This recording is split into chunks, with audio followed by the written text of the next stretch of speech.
శ్రీనివాస్ రెడ్డి మాట్లాడుతున్నారు. లైవ్ లో చూద్దాం.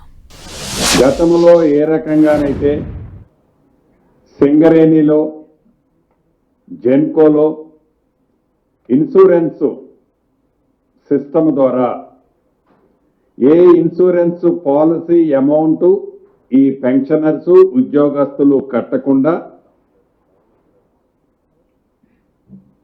ఏదైనా దురదృష్టకరమైన సంఘటనలో ఎవరికైనా ప్రాణహాని జరిగితే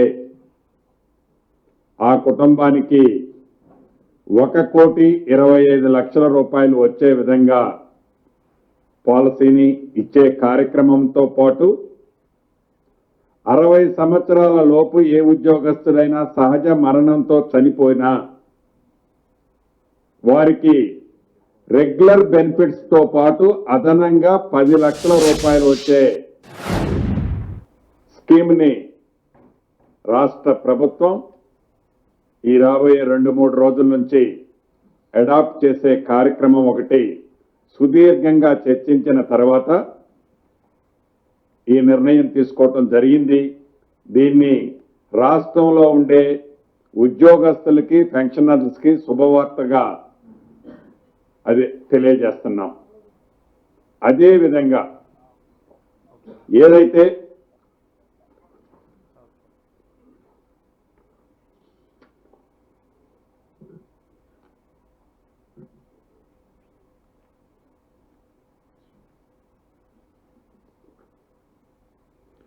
రెండో విషయం క్యాష్లెస్ ఎంప్లాయీస్ హెల్త్ స్కీమ్.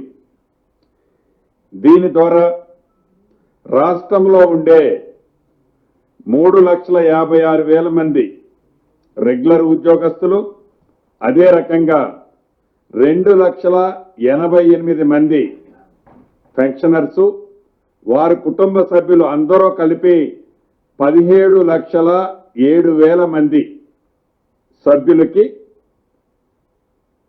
సుమారు ₹1 కూడా అదనపు ఛార్జీలు లేకుండా రాష్ట్ర వ్యాప్తంగా ఉన్న 652 ఎన్పానల్ అయిన ప్రైవేట్ హాస్పిటల్స్ లో సుమారు 998 డిసీజెస్ ఏవైతే ఉన్నాయో వాటికి డిజిటల్ హెల్త్ ఎంప్లాయీ కార్డు అందించడం జరుగుతుంది. దీని ద్వారా రాష్ట్రంలో ఉద్యోగస్తులు, పెన్షనర్స్, వారి కుటుంబ సభ్యులందరికీ ఈ రాబోయే ఈ 2-3 రోజుల నుంచి ఏ హాస్పిటల్లో ఏదైతే 652 హాస్పిటల్స్ ఎన్పానల్ అయి ఉన్నాయో ఆ హాస్పిటల్స్ లో 998 డిసీజెస్ కు సంబంధించిన దాంట్లో ₹1 కూడా వారి నుంచి ఛార్జీ లేకుండా, మళ్ళా వారికి తిరిగి హాస్పిటల్లో చెల్లించే కార్యక్రమం లేకుండా ఈ హెల్త్ కార్డు సిస్టమ్ ద్వారా వారి బేసిక్ పే ఏదైతే గతం నుండి ఉద్యోగస్తులు అడుగుతున్నారో వారి బేసిక్ పే నుంచి 1.5% ఏదైతే ఒక ట్రస్ట్ కాన్స్టిట్యూట్ చేసి ఆ ట్రస్ట్ లో ఈ 1.5%ని పోలరైజేషన్ చేసి దానితో పాటు రాష్ట్ర ప్రభుత్వం కూడా ఈక్వల్ అమౌంట్ ని ఆ ట్రస్ట్ కి పంపు చేయటం జరుగుద్ది. ఉదాహరణకి ప్రాథమిక అంచనాల ప్రకారం మా దగ్గర ఉన్న వివరాల ప్రకారం 1.5% అంటే 528 కోట్లు, 528 crores ఉద్యోగస్తుల నుంచి ఆ ట్రస్ట్ కి రేట్ చేయటం జరుగుద్ది. సైమల్టేనియస్ గా అదే పద్ధతిలో రాష్ట్ర ప్రభుత్వం నుంచి కూడా 528 కోట్లు ఆ ట్రస్ట్ కి జమ చేసి రమారమి 1,056 కోట్ల రూపాయలతో ఆ ట్రస్ట్ ని రన్ చేస్తూ దానికి చీఫ్ సెక్రటరీ గారు సభ్యుల సమక్షంలో వారి ఆధ్వర్యంలో ఆ ట్రస్ట్ ని రన్ చేస్తూ భవిష్యత్తులో ఈ మధ్య ఏదైతే కొన్ని పేపర్లు ఉద్యోగస్తులకి LOC కారణంగానో వారి ఫండ్ రాలేదన్న కారణంగానో రిటైర్డ్ ఎంప్లాయీస్ కు ప్రాపర్ గా పేమెంట్ ఇవ్వని కారణంగానో కొన్ని దుర్ఘటనలు సరిగా అన్నది కేబినెట్ లో కూడా డిస్కషన్ వచ్చింది.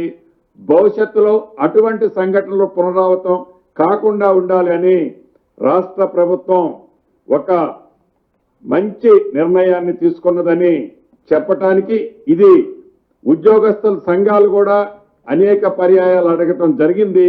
దీన్ని ఈ రోజు కేబినెట్ పూర్తిగా ఆమోదించడం జరిగిందని చెప్పడానికి సంతోషిస్తున్నాను. అదే రకంగా రాష్ట్రంలో సామాన్య ప్రజలకి మెరుగైన వైద్యం అందించడానికి ఏవైతే పెద్ద పెద్ద గ్రామాల్లో, మండల హెడ్ క్వార్టర్లో, కాన్స్టిట్యున్సీ హెడ్ క్వార్టర్లో, జిల్లా హెడ్ క్వార్టర్లో ఉన్న ఈ హాస్పిటల్స్ ని మరింత మెరుగైన వసతుల సౌకర్యం కల్పించే కార్యక్రమాన్ని కూడా చేపట్టాలని రాష్ట్ర ప్రభుత్వం నిర్ణయించడం జరిగింది. ఈ వైద్య విధాన పరిషత్ని director of secondary health care గా దీన్ని దృష్టిలో పెట్టుకొని కేబినెట్ ఈరోజు ఏకగ్రీవంగా కేబినెట్ లో తీర్మానించడం జరిగిందని తెలియజేయడానికి సంతోషిస్తున్నాను. దీనివల్ల గ్రామీణ ప్రాంతంలో అదే రకంగా జిల్లా హెడ్ క్వార్టర్లో మెరుగైన వసతులతో కూడిన లేటెస్ట్ ఎక్విప్మెంట్స్ తో కూడిన హాస్పిటల్స్ ని రాబోయే కాలంలో సామాన్య ప్రజలకి మెరుగైన వైద్యం ఈ ప్రభుత్వం అందించాలనే దృఢమైన సంకల్పంతో డబ్బు ఎంత ఖర్చైనా పర్వాలేదు అని రాష్ట్ర ప్రభుత్వం దీని మీద ఈ రోజు నిర్ణయం తీసుకోవడం జరిగింది. తప్పకుండా దీనివలన మెరుగైన వైద్యం గ్రామీణ ప్రాంతంలో, పట్టణ ప్రాంతంలో ఉన్న ప్రజలకు కూడా అందుద్దని తెలియజేయడానికి సంతోషిస్తున్నాను. అదేవిధంగా ఏదైతే వైద్య ఆరోగ్య శాఖ మంత్రి గారు దామోదర నరసింహ గారి ఆధ్వర్యంలో వారి చైర్మన్ గా, ప్రభుత్వ సలహాదారులుగా డాక్టర్ నోరి దత్తాత్రేయ గారు, అదే రకంగా డాక్టర్ శ్రీనాథ్ రెడ్డి గారిని ఆల్రెడీ గతంలోనే అపాయింట్ చేసుకోవడం జరిగింది. చైర్మన్ గా దామోదర రాజనరసింహ గారి ఆధ్వర్యంలో వీరిద్దరితో పాటు అదనంగా ఇంకొక 2 ఆఫీసర్స్ తో ఒక అత్యున్నత కమిటీని కూడా ఏర్పాటు చేసి మెరుగైన